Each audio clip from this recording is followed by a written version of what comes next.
towards a high employment economy.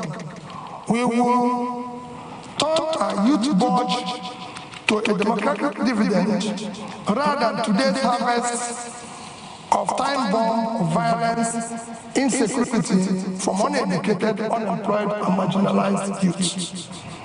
This forms the first and most important trust of our government.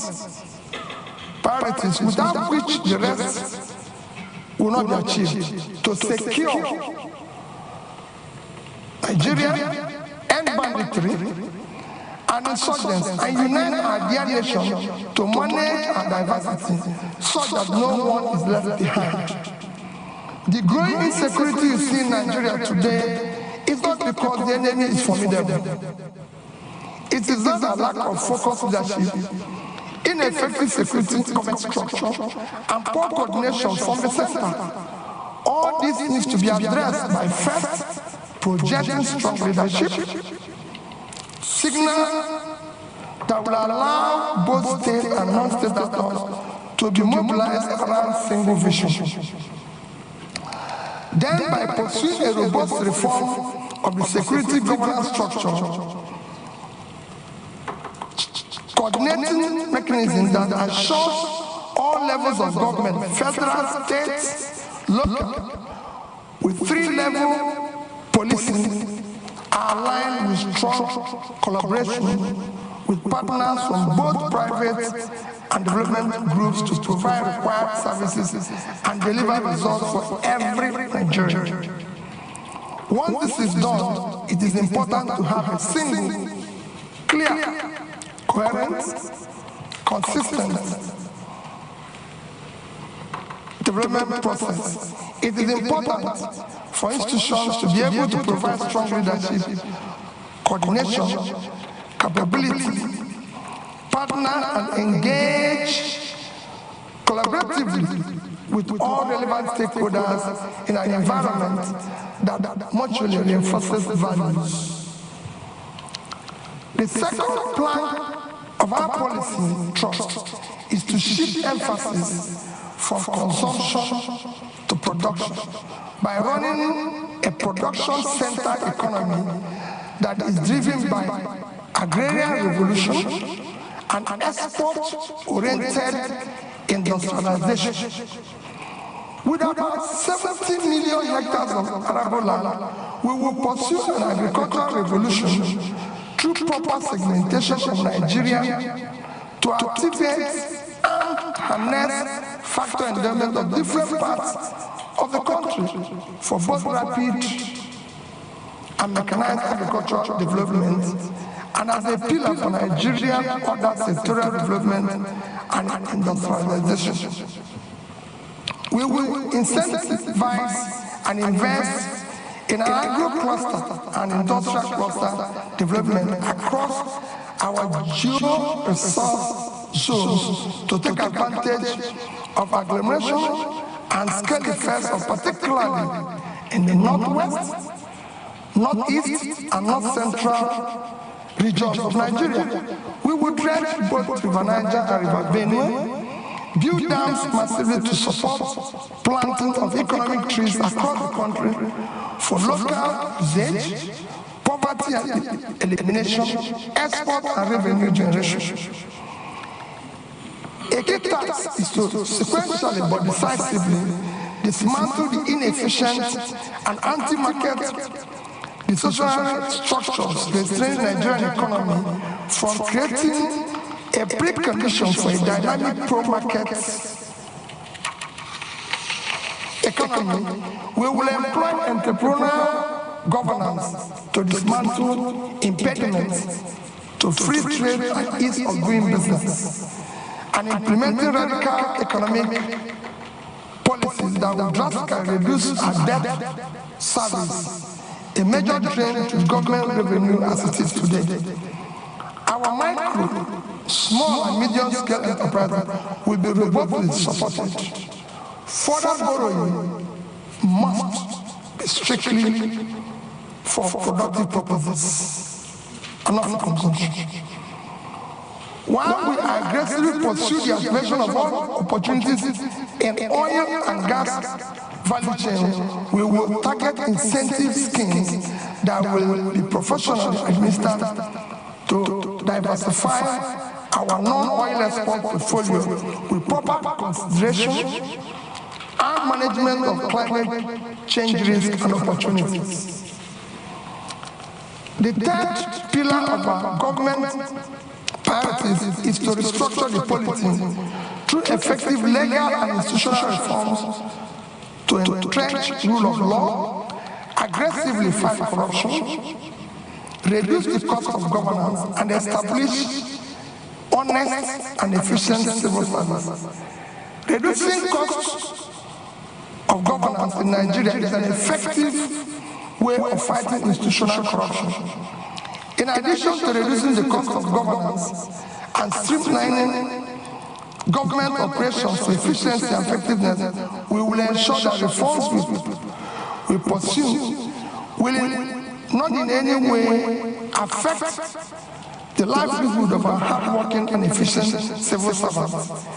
Critical to fighting corruption, we will install a new budgeting system founded on the cardinal principle of public accountability, objective setting, and program implementation. This is against the extant budgetary principles of revenue mobilization, expenditure allocation, borrowing without emphasis on monitoring, evaluation, and feedback. We will enforce principles of performance, auditing, institutionalized monitoring, and evaluation process of the entire public service delivery as the primary means of actualizing our vision of the new Nigeria. This reform will institutionalize our personal involvement of both the President and the Vice President in setting budgetary objectives of MDA and monitoring, evaluating the implementation process through Office of Regulatory Review in the Office of the President. Budget monitoring and evaluation capacity will be strengthened within the Presidency. We will embark on effective micro and physical restructuring to quickly restore physical viability by discontinuing unaffordable subsidies which have left a black hole in government finances. Physical and monetary policy will be coordinated with each conventional tool transparently instead of distorting markets in favor of privileged few. For instance, an avoidance of doubt, we will collaborate with Central Bank of Nigeria for a transparent liberalization of our foreign exchange market and the dismantling of OPEC multiple exchange rates. Regime which effectively subsidies few privileged persons. We will seek to boost the supply side rather than continue to concentrate exclusively on demand management of foreign exchange. When unaffordable subsidies are removed, some carefully calibrated transfers will be used to cushion adverse effect impact on economically weak. If the competitiveness of the sector is to be enhanced, then we will do so via enactment of transparent and specifically target fiscal and trade policies designed to stimulate investment and growth. Revenue shortfalls and leakages such as oil theft will be dealt with decisively by holding persons in position of authority fully accountable. The fourth plank of our governance priorities is to leapfrog into the fourth industrial revolution through application of scientific technological innovation to create digital economy. Building on the gains of agriculture-led manufacturing and export, we will pursue the development of knowledge and skills to leverage on the emerging disruptive digital technologies, automation, Internet of Things, artificial intelligence, robotics, virtual reality, blockchain technology, biotechnology, and data science, all of which are the heart of the fourth industrial revolution. The fifth plank of our government priorities is to build expansive infrastructure for efficient power supply, rail, road and air transportation, and pipeline network through integrated public-private partnership and integral public sector governance. Our solution to the perennial power problem in Nigeria is comprehensive and well covered in our manifesto. We will ensure that we deal with the issue of transmission distribution.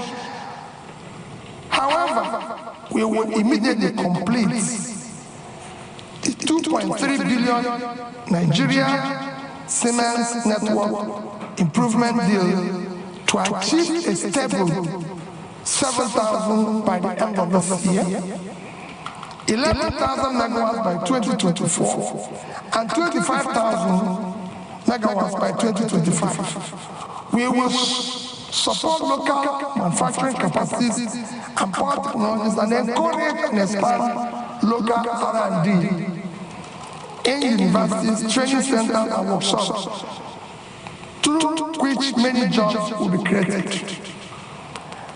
Our sixth priority program is to enhance human capital development of our youth for productivity and global competitiveness through investment in education, in research, quality health, and entrepreneurial education.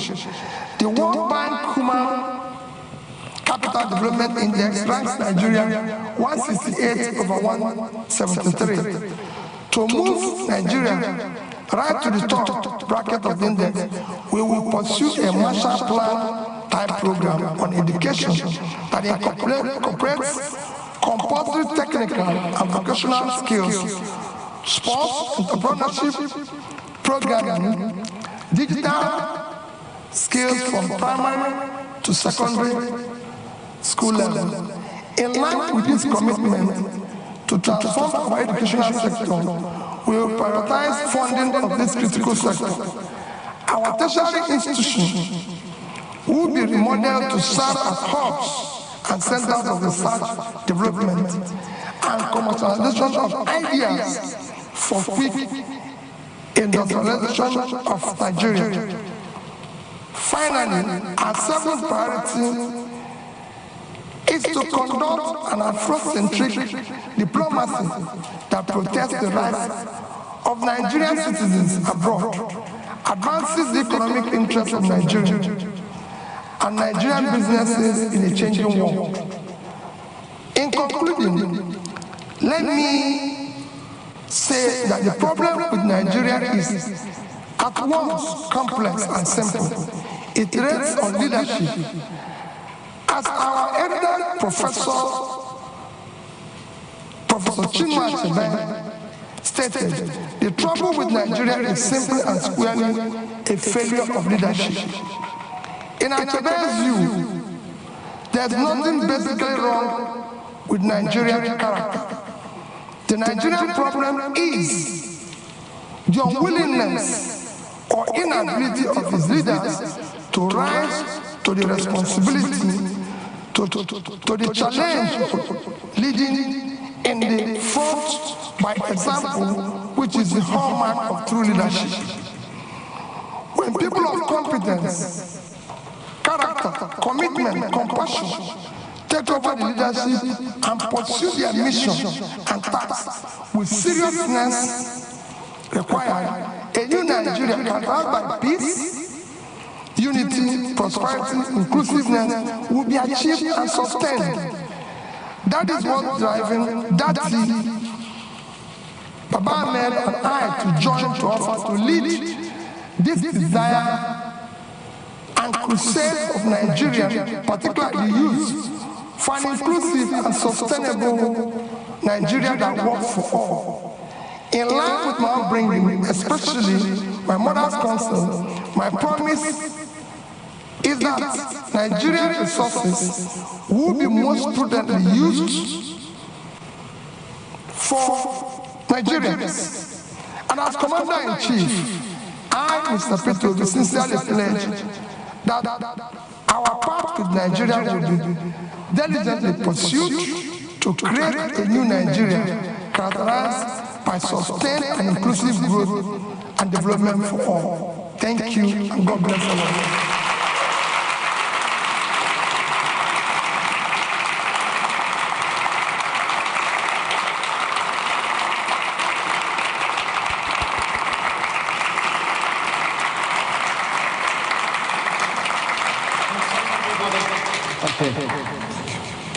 Peter, I don't know if you want to sit for a moment while we take a few questions. We'll take them in threes, or you can stay there as you wish.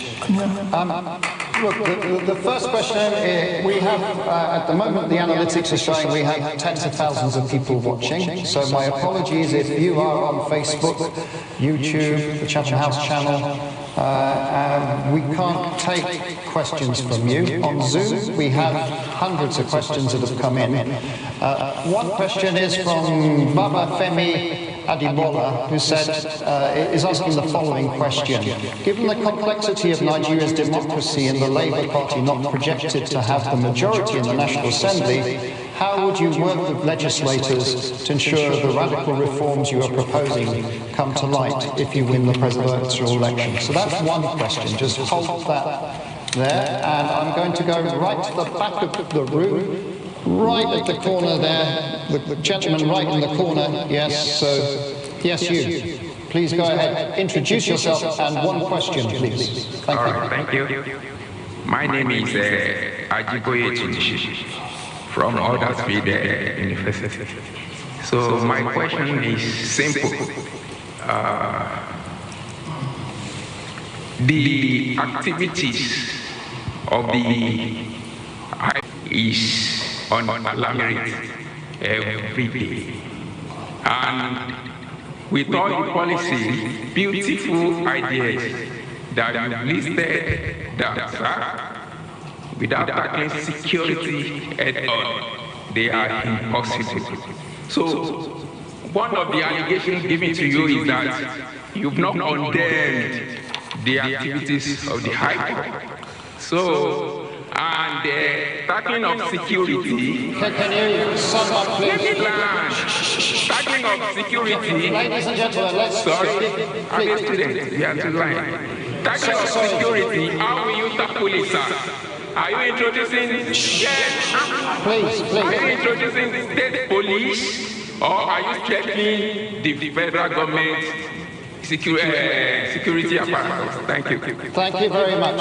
I have another question that has come in, which I want to ask from our virtual audience, and it's from Vivian Ahekwezu, who's asking the following. Vivian is asking, for many years Nigeria has underinvested in healthcare. What are your plans for achieving universal health coverage, where access to healthcare is a right rather than a privilege, as well as ensuring sustained funding for epidemic preparedness and response? We did have a similar question for Mr. Tinubu in the last session that we did. So there are three questions there for you, Peter, and then I'll come through the audience here. Please just be patient. First question is how do you deal with the legislators, considering that the Labour Party is probably not in control of the legislative arm of the government? Quite frankly, I've been through this as a governor. When I was elected and sworn in as a governor, I have 30 House members.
Yoruba Nation movement. We have all sorts. When you have created this level of massive poverty, where 63% of your population is poor, you're going to create all sorts of problems.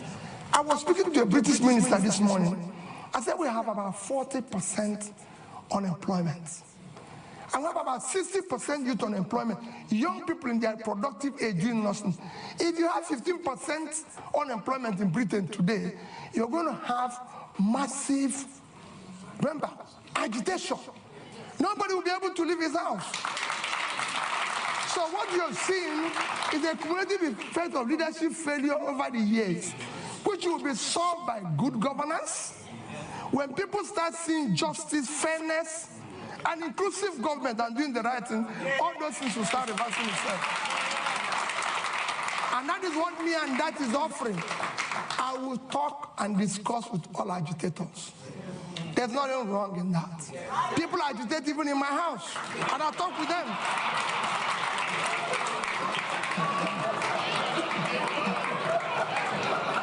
So I'll deal with everybody. I'll show you of that. Don't worry about that. On the issue of health, yes, we have a problem with health. We have underinvested, and our government have not prioritized our development agenda. Everybody knows that the only measure of development that is recognized globally today is Human Development Index. And this is hanged on 3 items: life expectancy, which is health. And we are low in that. Nigerian life expectancy today is about 50-something, as against the global average of 72. So we're low. Same in education. So it's to prioritize that. I just gave somebody an example. In the past 5 years, from 2015 to 2021, Nigerian budget in health is under 2.5 trillion naira. For 200 million people. It's unacceptable. Even this year, our budget for health is about 1.5 trillion. Our budget for education is about 2 trillion. 2 of them combined, annual budget is about 3.5 trillion. When your 6-month budget for subsidy, which is a criminalized, listen, is 3.6 trillion. It's unacceptable. You have to put money in key development areas. As Professor Dutton has just mentioned, and I read out here, that what separates country, rich and poor, is health and education. So it's clear. So we will deal with it. But it says, how do you cover it? Nations of our size have covered it. How did India, for 1.4 billion people, cover the issue of health? How did Indonesia cover that? We have big nations that have done it well. If we don't know how to do it, we learn from them. There's nothing wrong in learning if you don't know how to do it.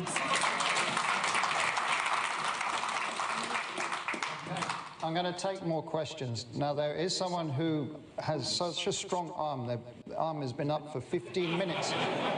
Now, I'm not going to say that's criteria for taking question next time, but madam, you get the question. You have the strongest arm in the audience.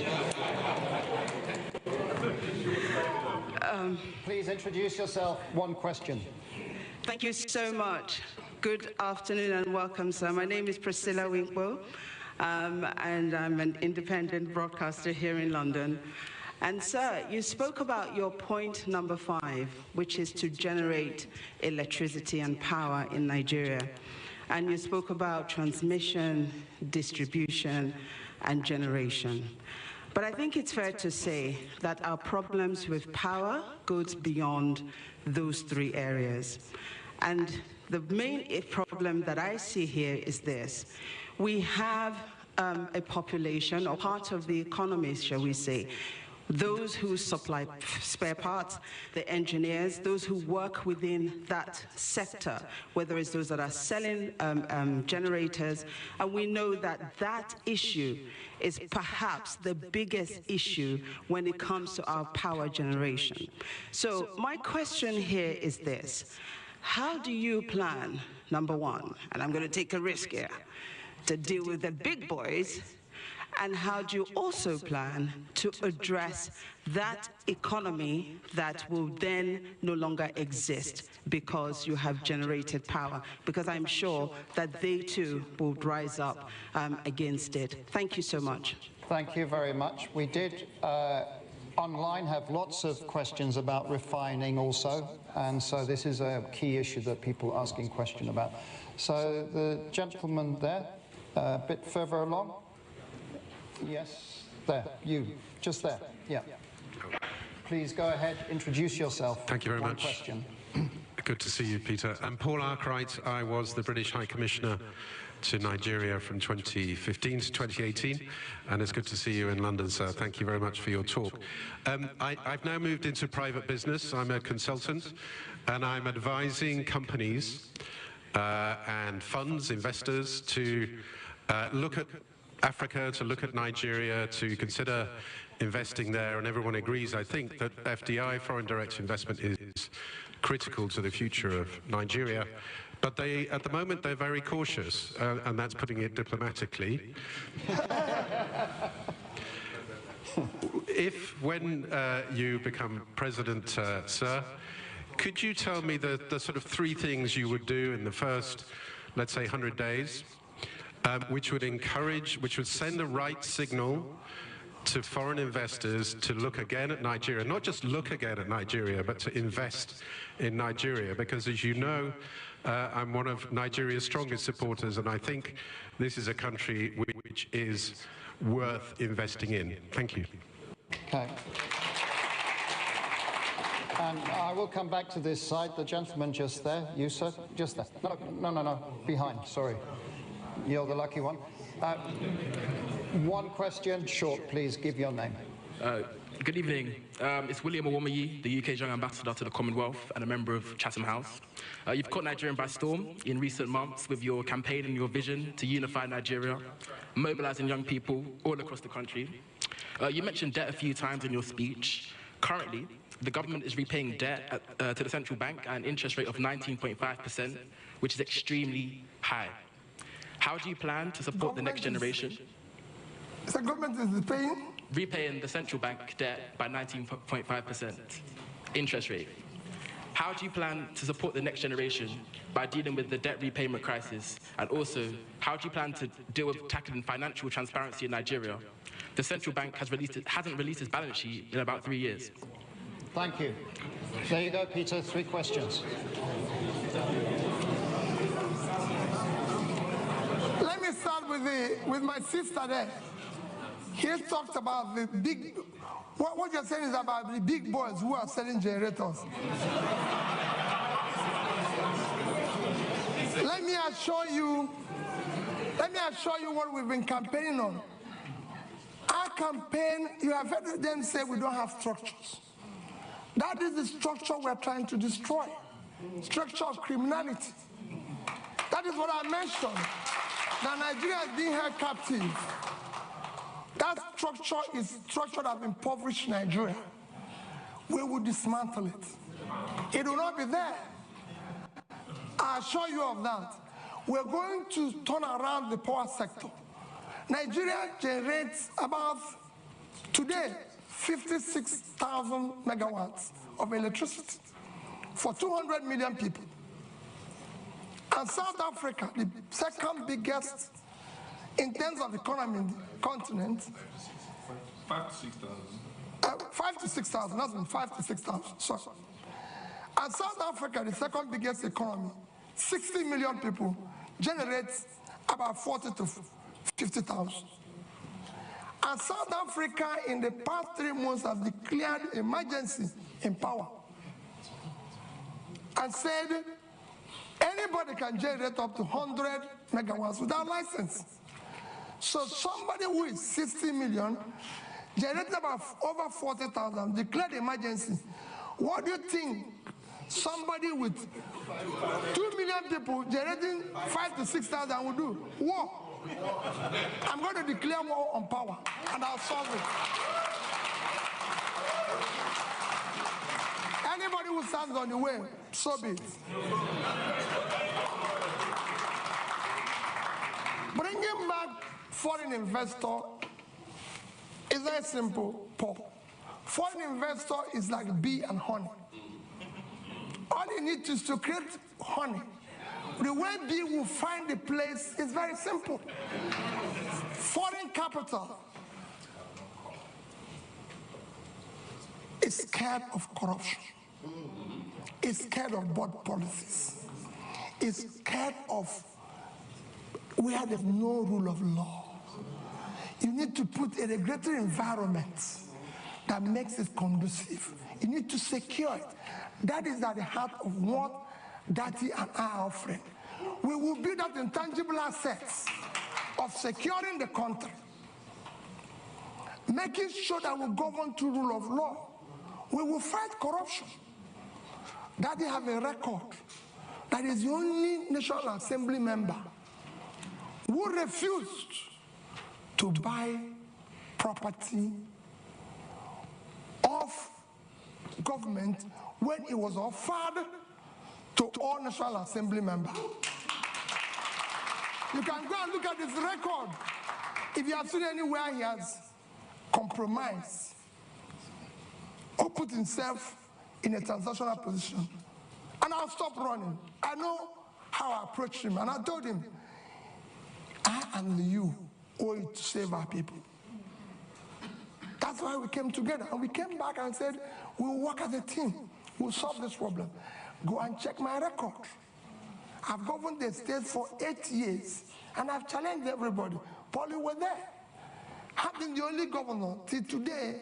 The day I left office, I was not owing salary, pension, gratuity, or any contract or any supplier. And I left with 3 banks in Nigeria, which I say every day. Access Bank of Nigeria, Fidelity Bank of Nigeria, and Diamond Bank. I left over $150 million. I didn't say naira. And I have over 30 billion naira. And Anambra State, you can go and verify in a way. I've never had a bottle. Anambra State have never bought me. There's no land allocated directly or indirectly by me, and I signed over several thousands of CFO. Anambra has never bought me a bottle of water since I left office. So you can go. We will fight and stop corruption. The first thing about stopping corruption is yourself. If you're not involved, your wife is not involved, your family is not involved, those around you are not involved, you reduce it by over 50%. And that's what I'm going to do. And I'm sure, Paul, you know that. We are committed. We can't disappoint these youths. We must build a new Nigeria. And we'll deal with that. Investors will come back. Those who left, even the young people who are today living, they'll come back. We want to bring them back. Nigerians are prepared to come back if they can find that they have a country to go back to. This green passport, people must be proud to use it.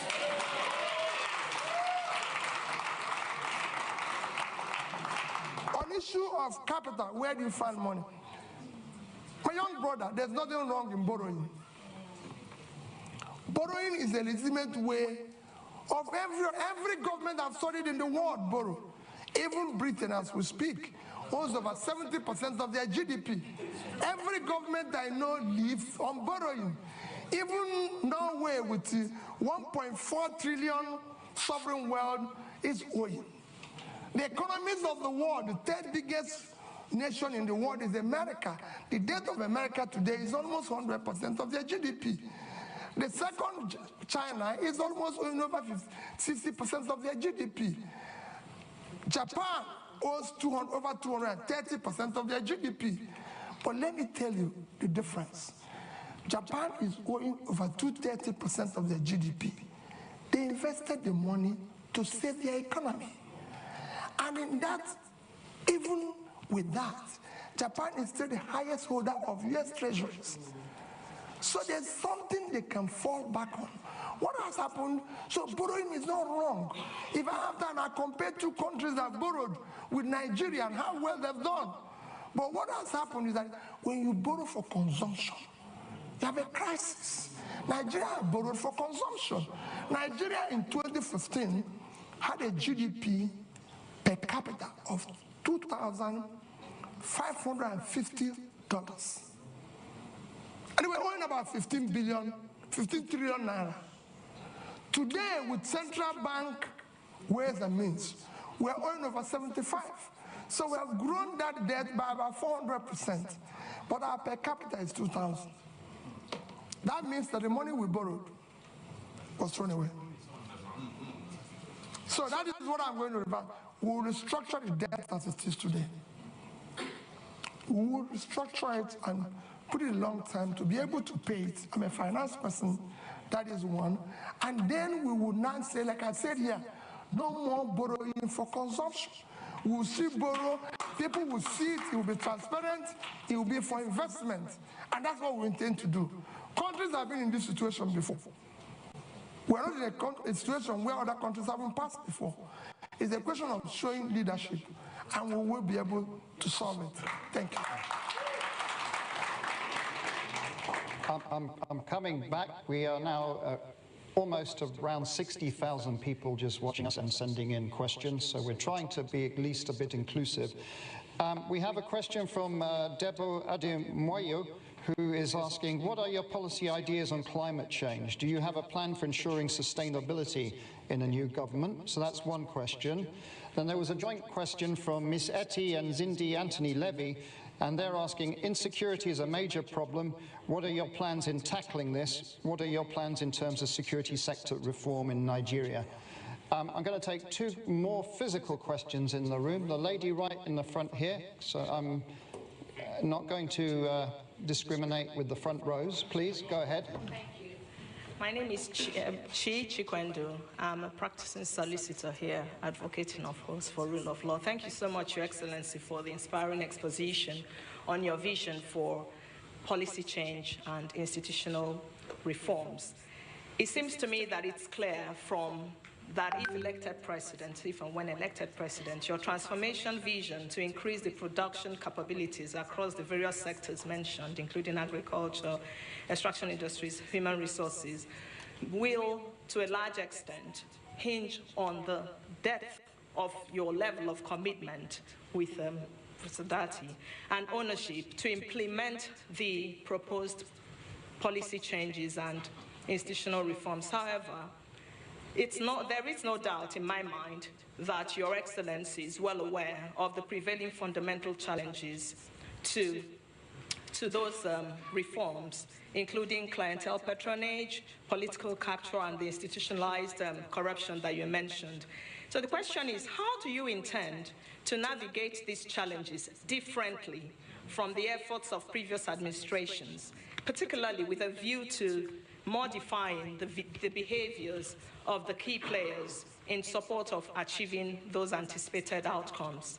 And I was very warmed when you mentioned you're broadening the scope of youth inclusion and women based on gender issues. So further, how do you intend to quell the current ethnic tensions ravaging our communities and consequently stagnating economic growth and development, and to implement a pragmatic mechanism for dealing with those societal concerns for equal... Okay, please. We need... The longer this takes, the less questions. Madam, please, now. So the question there is, how do you intend to implement a pragmatic mechanism for dealing with those societal concerns for equal access to the services, inclusive participation, and integrating the various ethnic groups? Thank you very much. Thank you. Peter, if you answer those questions, because that was more than one question. Well, let me start with the issue of, you have, like you said, you have more than one question. I have about two questions. Let me start with the issue of ethnic tension. The ethnic tension you see today is based and as a result of injustice, unfairness, exclusion, marginalization. As soon as you start reversing that, they start going down. That is what I said to young men about agitation. As long as you start doing the right things, as long as you start building an inclusive society where people's talent, hard work will match up their opportunity, you start seeing those things go down. There's tension, even in the Western world, yeah. I live here when the blacks feel excluded. But as the more the government opens up and tolerates and builds an inclusive, transparent, more broad-based, acceptable, they will come down. And we will show, I've said before, we will show compassion. We will show love. Because there's nothing, you're a leader. Don't go away when Bayelsa is under the water. Don't leave Jigawa to die. Don't say, oh, I cannot go to Southern Kaduna because there's a problem. We will show compassion. We will lead from the front. We're not going to walk away. And for me, Borno is part of Nigeria. I don't want to say people, oh, the region is insecure. Nigeria is insecure. Like I told the IDP people in Christmas, I spent my IDP with IDP people in Makurdi in Christmas. And in New Year was another IDP camp in Abuja.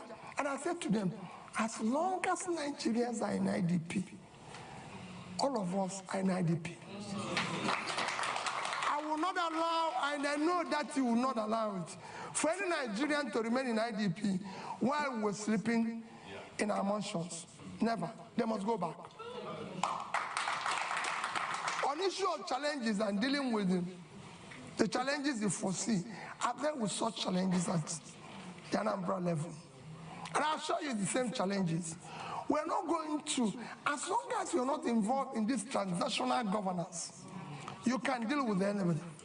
And we're not going to compromise. We have an issue, I said, we're at an existential threat that we don't need to. There's nobody, there's no sacred cow. You either be a Nigerian or you can find another country. We have a country with the rule of law. It will be the same level playing field for everybody. I want to solve the problem. For example, I said it without equivocation. I must pull out the poverty that is devastating the north. The vast land in the north is far more in terms of assets and source of revenue generation and exports for Nigeria than the oil. It's very simple. And I give you an example of one state that I use every day. Niger State is 76,000 square kilometers, precisely 76.3 thousand square kilometers of land. 7 local governments in that state is under control of bandits. I've tried to interview them because they have no job. They have nothing and everything. Niger State is 2.5 times the size of Netherlands. And Netherlands agricultural export last year was $120 billion. Why can't Niger State do 5% of that? They have arable land. And all they get from the revenue, from the sharing, which is the consumption, is less than 50 billion naira. When they have minus their debts and everything. If they earn 6% of 5% of that, it's $6 billion. At 650, it's about 4 trillion, 80 times what they get from here. We will change it. Somebody talked about tackling insecurity. I've said it extensively. It is our first commitment to first secure Nigeria. Securing Nigeria is not impossible. I secured Anambra State as governor. And it won't be different. I've said we will deal and talk with those we will win, we will talk with those who are winnable. It will be carrot and stick. And those who don't, we will deal with them. We're not going to shy away. Nigeria must be secured. It's a country. Every country must be secured. But we're not going to walk away from the problem. We'll deal with it. We have our armies and military used to secure Africa. So this is time to go back and resonate that spirit in which they used to secure Africa to secure Nigeria. And we will deal with it. On climate change, I've always said we'll follow the protocol. And I did mention here about issue of things like planting trees, issues of dredging. These are some of the climate change issues, because as you see today, we have a situation where our flooding in Nigeria, because we've not dredged River Niger, River Benue, and everything, and I said it consistently. This is not difficult. We've awarded contracts for it in the past. Today, every Egyptian will tell you, no Nile, no Egypt. They have used it to improve the water transportation, which dredging this one will do. And that's a long fighting climate change. They've used it for other means, which we will use the same River Niger and River Benue to do. River Niger and River Benue combined is, River Niger is 4,200 kilometers long. River Nile is 1,400. River Benue is 1,400 long. So two of them are 5,600. Nile is 6,650. If Egypt, an African country, can dredge, maintain River Nile, Nigeria is big enough to deal with this, and we'll deal with it.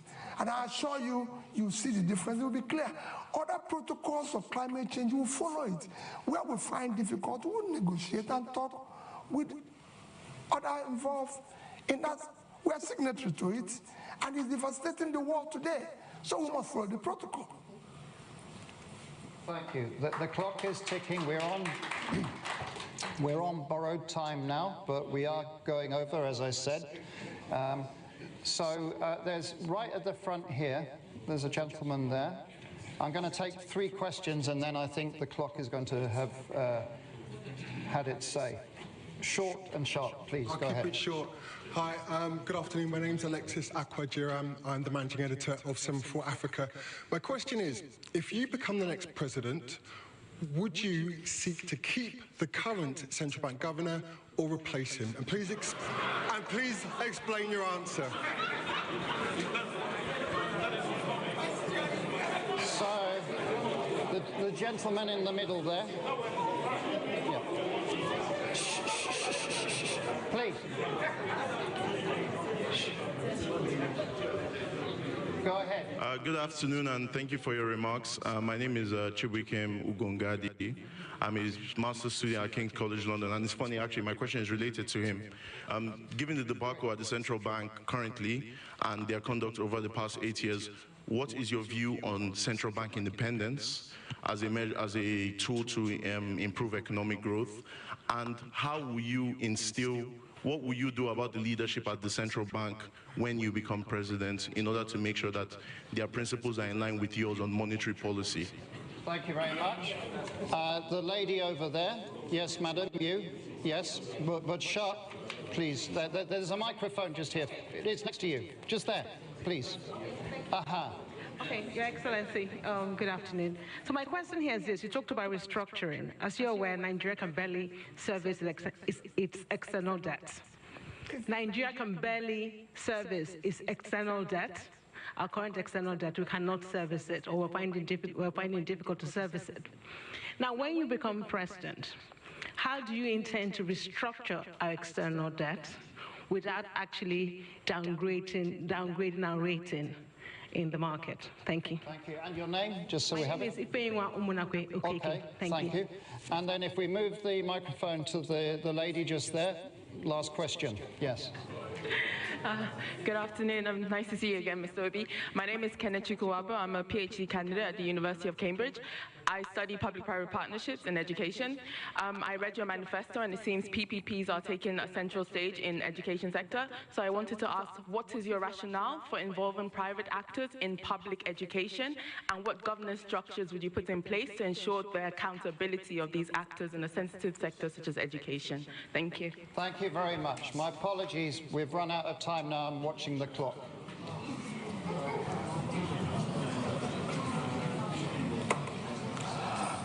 Okay.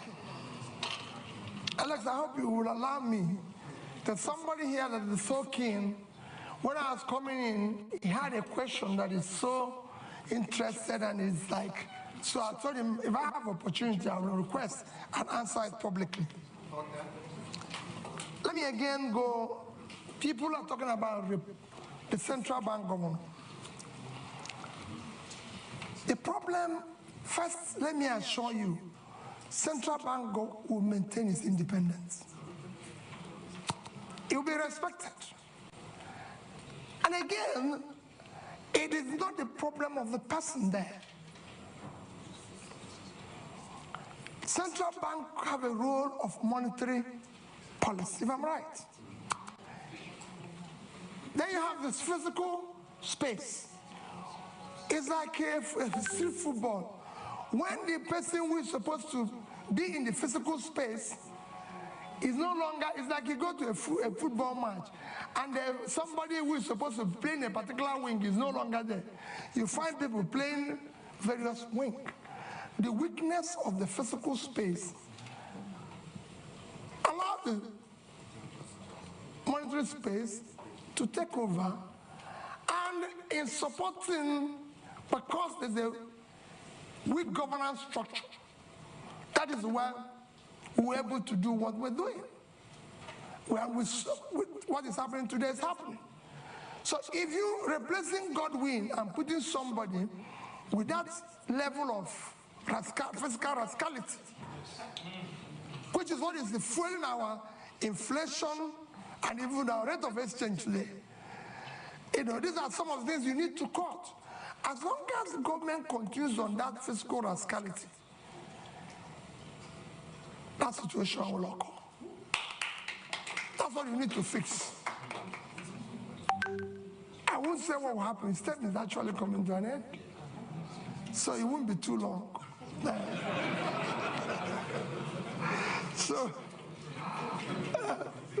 So that's that. I assure you that we'll deal with that. You asked about PPP in education. I said you're in Cambridge. Is Cambridge run by British government? No, I just want to know, because I don't know. When we're talking about PPP in education, we're talking about tertiary education. We're not talking about basic education. We will ensure that basic education is free, and we will drive it aggressive, because we have 20 million out of school children in the north, which I've said we will deal with decisively, because those children mostly have learned Quran, which means they're intelligent. We'll meet them at the point of learning Quran and teach them skill. For the tertiary education, we must find a way to fund it in a collaborative way, public partnership, in order to be able to ensure that 4 years will be 4 years, not what is happening today. That's what we mean by that. And it will be, you'll see, it's a win-win situation. I study basic, so. That's it. No, not the basic. It won't be the basic. Then, issue of barely servicing our debts. We're not, I've said it before, we're not the only country that have gone through this. Once we move from consumption to production, what we're going to do first is that what you see today, we're inability to service our debts, is because of fiscal rascality. You're paying unsustainable subsidy, which will be stopped from day one, because it's a criminal thing. You're no longer generating money because they're stealing oil. And the only people who can steal oil are people in government. Because ordinary people cannot steal oil. You can't put it in your pocket. It's something that you come with sheep. So all those, and you stop corruption, the waste, everything. And you go to seek to ensure that the revenues of government are properly collected. These are things, when you have tightened all the leakages and wastes, you'll be able to increase your position and you negotiate and be able to service them. Look at it, just to give you an example. Nigeria is today the only OPEC nation, apart from Venezuela, because of sanctions, that is not meeting up its quota. Because over the years of oil theft, the multinationals and everything have not been investing, coupled with the theft and everything. You're not realizing what you're supposed to. Every other nation that is in the same condition was able to bring down their rates and inflation within this period of Ukraine war. I'm not saying it's good to wait for war to be able to get more revenue, but people are taking advantage of it, you know, because it's there. And you can't run away from it. But we couldn't take that advantage. Our situation got worse because of poor management of our own physical space, which will change with that and I. And finally, like I said, somebody kept telling me that issue that people have been saying that if I become president, that there's issue of being, how do I say, what word do they use? Stingy. Pat knew the question of stingy. How are you going to manage? Because they said you'll be stingy and everything. And let me say it publicly that people don't know what it is all about. At the heart of poverty is capital formation. And you can't go about capital formation without savings. Even in the most developed world, which is why I said that Japan holds highest amount of US treasury. If you listen or you go and read about what Professor Ragnar Nask done in the 50s, he showed it clearly. Capital formation is the heart of poverty. Without capital formation, you have low productivity, low income, and you produce poverty all over the place. What I was doing as governor, I was the best governor in Millennium Development Goals by the UNDP. You can go and check that. Is that it? I won a prize for the best road network. I won the Gay Prize back-to-back on health. You can go and see what I did in health. Build scratch, teaching hospitals and everything. Improved #1 in education. And above all, I was able to save because I believe in future generation. If you look at that savings, I said future generation funding because we want to have proper capital formation to drive tomorrow. If I have opportunity in Nigeria, no matter what we do, we'll do the same thing. We must save for tomorrow. Because that's how you fund capital to turn around tomorrow. So at the end, I appeal to all of you. There's nothing more powerful than an idea whose time has come. Victor Hugo. The time today is to have competent leadership with character, commitment and compassion. And that's what Nigeria is yearning for. That's what Dati and I are offering you. Let's have opportunity to build a better Nigeria. Thank you.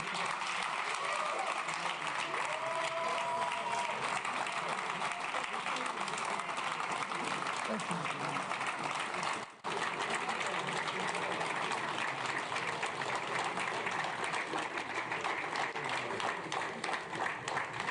A couple of announcements. First of all, INEC chair speaking here tomorrow, same time, 1 o'clock. You're welcome. It's also going to be live streamed. NNPP presidential candidate Wednesday, same time. And finally, again, just to thank Peter Obi for coming to Chatham House. And good luck in your campaign. And please, if you can just remain seated or on the side while Peter Obi leaves. Thank you very much and have a good afternoon. Okay.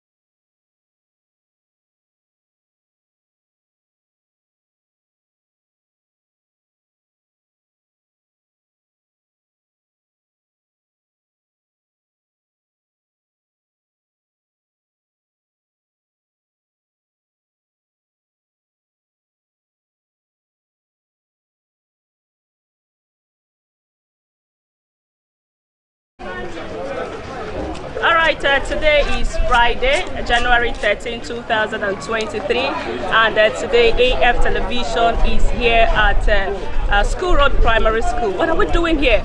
We are here to check on the voters who are here to pick up their PVCs. Of course, you know that INEC has extended the deadline for PVCs collection, and we're still on the ward level. If you can look behind me, you can see some of them queuing up, waiting patiently to collect their PVCs. And AF Television is here to know what exactly is happening and to know if there are challenges. And today we're going to be talking with some of the officials of INEC. What exactly is happening, what they've been doing as far as this exercise is concerned. Also, we will talk about, we will talk to the electorates who are here to pick their PVCs. Just come along with us as we carry on this exercise today. My name is Faith Okanwa. My name is Mrs. Joan Onyebo, electoral officer, INEC, Omaha North Local Government. Okay, so where are we currently? We are School Road Primary School, Omaha. Okay, so we've seen some persons gathered, and it seems they're collecting their PVCs. What exactly are they doing? Are they doing registration? Are they collecting their PVCs, or what else? Right now, what INEC is doing here is issuance of permanent voters card. They are collecting their PVCs for this particular location, and you know it's situated in the heart of the town. That is an urban polling unit that is thickly populated. We have 100 polling units that is covered by this School Road Primary School. So because of that, for today, we created 3 collection centers. As you can see, there are 3 different locations, though within the school. So the essence is to ease the difficulty in collection, so that people can easily come in and leave. So right now, as you can see, the crowd is decongested. It's because of the separation into the 3 different locations. So people are happy with the commission, and they are just coming in and going out with ease. So there's no major challenge being experienced here. We are all working very hard to ensure that the public is satisfied. And what of security? Any security challenge? We don't have any security challenge here. People are happy, and they are even commending us. So no security challenge, no quarrel. People are coming in peacefully and leaving. So when did the exercise start, and when will it end? Okay, we started staying here on the 6th of January. Okay. And it was supposed to have ended on Sunday. But the commission has extended our stay here to 22nd of January. So we'll be here till 22nd. But the collection of PVC generally will end on 29th. From 23rd of January, we will reverse back to our local government office at Adelabu. But between now, today, and 22nd of January, we are going to stay here and in 11 other different locations in the local government. Our distribution points is at 12 different locations in Umuahia, not local government. Okay.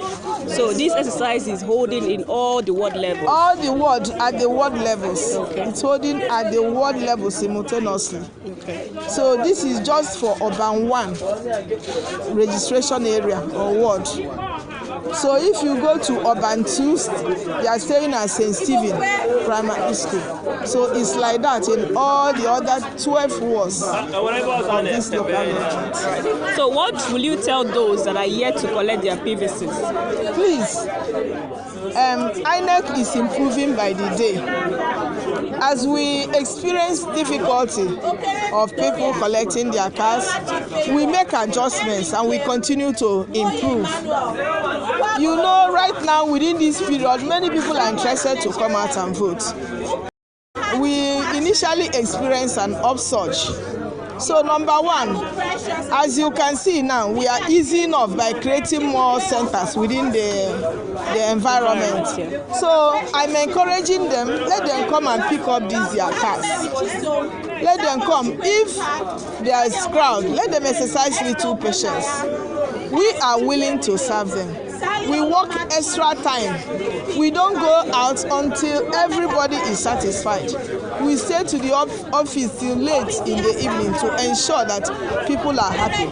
So I'm encouraging everybody to come and collect their PVC and participate in this forthcoming 2023 elections. So what time does this exercise start daily and when do you On end? daily basis, we start by 9 a.m.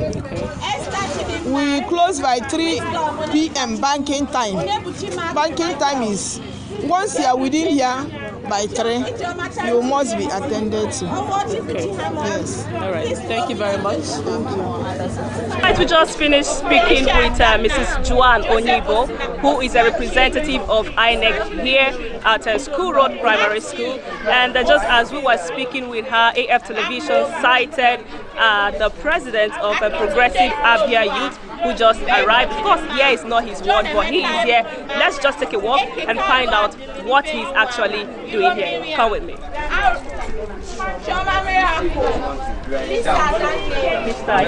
Yeah, good afternoon. How are you? Alright, let's take a All right, a quick one, your name. Alright, I'm Ekituba Kingsley Daberechi, the President General of the Progressive Abia Youth Association. Alright, what exactly are you doing here? Well, we've been involved in the electoral process, participating in the voter registration program in 2022, and now we're taking it further to ensure that those that got registered get their PVCs. We are doing this across the 17 local government areas. Today we are in Umuahia North, ensuring that people are getting their PVCs, and then some of the issues that we observe are resolved amicably. So we have ambassadors of Progressive Abia Youth, about 54 of them, spread across the 184 wards in Abia State. So here we have 9 of them here. Doing this work in partnership with INEC to ensure that everybody gets their PVCs. So we came here to observe what they're doing. Alright, you just arrived a few minutes ago, and I'm sure you've taken a walk around. So how do you assess this environment? Well, I didn't arrive a few minutes ago. Actually, I've been here for more than 2 hours. Oh, I just cited you. Yes, because we observed that the incidents form, not incidents from the forms that they used to make complaints, as the complaints form, we observed that they had low numbers of it, so I had to step out to print more. So those that cannot find the PVCs can easily fill those forms and to be uploaded to an INEC portal for INEC to work on it. So how long will it take for their complaints to be resolved? Well, we're hoping that can happen within the next 2 weeks, because these people are really passionate. You can see they want to get the PVCs. Everybody now wants to ensure that they exercise their franchise come February and March to get on. Alright, what is your message to Abians and Nigerians in entirety? Those that are yet to get their PVCs especially? Well, my message is simple. This is the time. There's no other time to fix this country than now. Now is the time. So get your PVC and make sure that you vote those who have character, who have competence, and who have the necessary capacity we need to move our nation and our state from where it is to where we want it to be. Take responsibility, that's my message. All right, thank you so much. All right, we just spoke with the president of Progressive Abia Youth, and I can tell you this exercise is getting so much interested, and I've been looking around, people are still patient to pick their PVCs, and of course, if you listen very well, Ekejoba Kingsley, that is the president of PAY, Progressive Abia Youth, told you to go and pick your PVC if you're yet to do that. All right, we're still here. We'll just take another walk and speak to one of the electorates who is here to pick his or her own PVCs. Let's go. Okay, let's start with your name. What is your name? My name is Okora Boyijama Blessing. Okay, so why are you here today? I came to pick my PVC. All right, have you been able to do that? It's quite hard a process, and we've been searching and then keep moving to from one pole to another. How long have you been here? I've been here for 4 hours. Today? Yes. Today is the first time of coming? No, today is not my first time. I've come here, not here actually, a center at Adelabu, and then they said we should come over here. So it's really hard. So have you I'm just determined to pick my PVC. I must be there, no matter what. Okay, for the past 4 hours, have you met with any of the officials? Yes, they've actually given me, because I lost my printout actually. So they had to search through the phone to pick this. So they're giving me, so they said this is my line, so I'm still standing on the queue. Okay. Keep on standing? You'll yes, get it. I'll get it. Thank you very much. Get your name? My name is Steve Ago Glory John. Okay, so you have picked your PVC? Yes. Okay, how do you feel? I feel happy. I just came now and just picked it immediately. Immediately? There was no delay. So is today your first time of coming here? Yes, this is the first time. And you picked it? I just picked it. Really? I came and they called my name. I was surprised. You must be very lucky. Yes. So what is your message to INEC officials? What is your message to Nigerians, especially those that are yet to pick their PVCs? Well, to the officials, I think they are doing a good work for making it this easy. I encourage them to continue with what they are doing. They're doing the good work. And then for Nigerians, I'm encouraging us to come out in mass this time around and cast our vote. At least make your choice, so that when the result will be announced, you are sure that you did something. All right, thank you very much. And keep your name. Okay, so what is happening? I've seen frustration all along. I've been coming and coming and coming. They gave me a referral. I have this, and I presented it in their catalog or in their collections. My name is not there. Okay, so I don't think I'll come again. No. You have to come again. I don't think. What is the solution they are giving you? Is it going through the process all over again? Because I've come here a good number of times. My transportation, my time, my other things I'm doing. But what did the officials tell you? They said I should fill a form. I'm not filling it in. I'm frustrated. Okay, so when did you register? Has it been too long you registered? I lived in Asikiri and transferred to Abama. Okay. And I came here, registered. They said I will now have my polling booth at what they call School of the Blind. So to come here to get the PVC has been the problem. And this morning I went to the Adelabu office. They said we should come here. I've been here since morning. And they said you should fill a form? After, just now, they said I should fill a form. Look at the time. Fill another form. Come when? Collect it when? It's frustration. Okay. Yes. Okay. It's not that they tell us those who didn't pick will not vote. I'll use my slip and go and vote. If you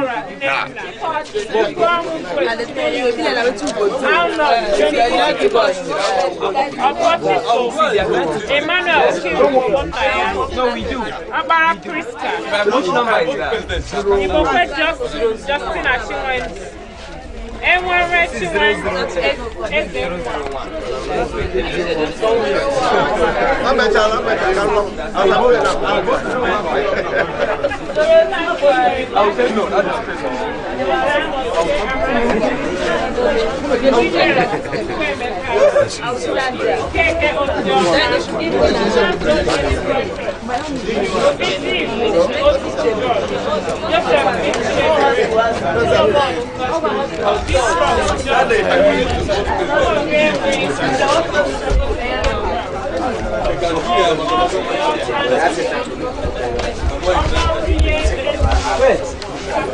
list of what you are doing. Fair. I'm not good in that. I'm not good in that. I mean, Zorumba Pascal. Okay, so what are you doing exactly here? Actually, we are here to issue out the voters card to the individuals, and here we collect your PVC, we write down your name, the PVC number, and then you sign showing that you collected what we are doing on this time. Okay. Alright. So far, how many persons have collected? Can you tell us? As you can see, we didn't number it, but we have a lot of people that have collected, and more are still coming. Are you satisfied with the turnout, the number of persons that have come to pick their PVCs? Yes, because like what I'm saying here is that this time around everybody wants to vote, and the PVC is your power and your rights. That's what I'm saying here. Alright, keep up the good work. Thank you very much. Alright, we've spoken to some of the electorates who are here to pick their PVCs, and yet some are happy that they have already picked theirs, but it's so unfortunate that we have a lot of them who are yet to pick their PVCs, and some are complaining that they've been coming here for days and they have not been able to get what they have been coming for, and some are saying that they applied for transfers and they were given a slip and they were asked to come here, yet their cards are not available. And one of the electorates who spoke with bitterly said that he is not going to come back again, but we hope that he will change his mind. Alright, we are still here, but in a moment from now we will move to another ward just to take a look at what exactly is happening there as well. I've interviewed him. I want to go and collect my money.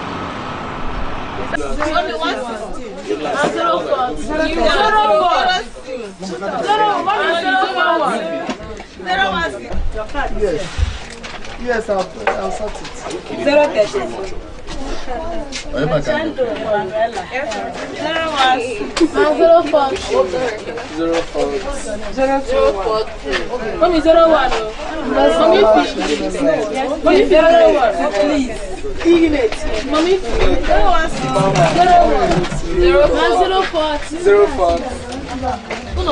I'll start your card now. I've asked you to come.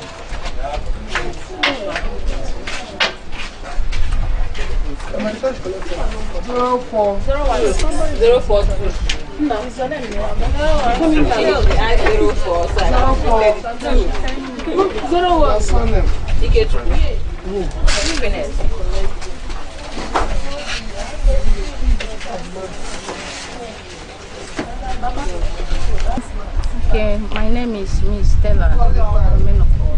Okay, so what are you doing here today? Yes, I'm here because we are the people that want this our country, Nigeria, to be the best in the next few months now. We want it to happen in the way that people will also see it and know that something good is coming to Nigeria. That is why we are here today, to collect our PVC. So have you collected yours? Yes, in the next 5 minutes now, collect mine. That's why we are here. So why are you so sure that you will collect in the next 5 minutes? I must collect it today because I really want to vote, and I really want to be among those that will make this Nigeria, our country, to be a better country in the next few months now. Okay. That's why I'm here. So how long have you been here? It's not up to 20 minutes. Okay. Yes, I'm just coming. Okay. And I'm sure I must go with my PVC today. But the PVC is already here. So I must go with it. All right. So what is your message to those that are yet to go and pick their PVCs? My message is just let everyone just run and collect his or her own, because the PVC is filled up there. Oh, that is many, it's plenty. So I don't know. I don't want anybody or anyone not to collect his or her own. Maybe in the next few weeks now, because it's already prepared, no delay. So I want everybody to rush and collect his or her own, as I'm here today to collect my own. All right. Thank you very much. Okay. Your name? Okay, my name is Echendo Manuela. Echendo? Manuela, yes. Okay. So why are you here today? Yeah, I'm here to collect my PVC. Have you done that? Yes, I have. You've collected your PVC? Yes. Where is it? Yes, my bag. Is it your bag already? So how long did it take for you to get your PVC? I registered sometime last year. So I just came to college. It's actually going to be my first time voting. So okay. Will you really vote? Yes, I will. I will. Alright, so what do you have to tell those that are yet to pick their PVC? Okay, they should go and get their PVCs. Please go and get your PVC so that we will just vote the right person. Okay, when you came to collect this PVC, did you encounter any challenge, any delay? No, not really. I just came a few moments ago and then just got my number and got it signed. Very easy. Yeah. So what do you tell INEC? It's okay, you should just keep up the good work. That's what I have to say. Alright, thank you.